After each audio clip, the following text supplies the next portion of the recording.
Liton, congrats, great নকার। ওই moment থেকে কোন পয়েন্টে যে তোমার মানে তোমার মিরাজের মনে হয়েছে যে একটু মানে সিচুয়েশন একটু বেটার হচ্ছে? এটা কি ফলো অন এড়ানো বা 50 রান পার্টনারশিপ, কোন সময়টা মনে হচ্ছিল যে একটা কিছু হতে পারে? না, আমি কখনোই লং চিন্তা ভাবনা করিনি। আমি যখন সাকিব ভাইয়ের সাথে স্টার্ট করলাম, সাকিব ভাই খুব তাড়াতাড়ি আউট হয়ে গেছে। সো আমি আর মিরাজ দুজনেই নিউ।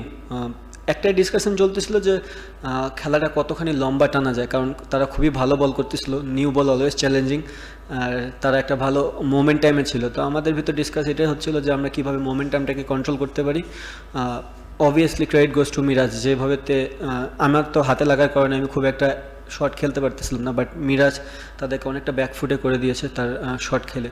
সো আমার মনে হয় মিরাজের কয়েকটা আর্লি বাউন্ডারি, 5-6টা আর্লি বাউন্ডারি খেলার একটা রিদম তৈরি করেছে। আর ওই 40 ওভার মার্কের সময় একটা ওভার খুররাম শাহজাদের ওভার বা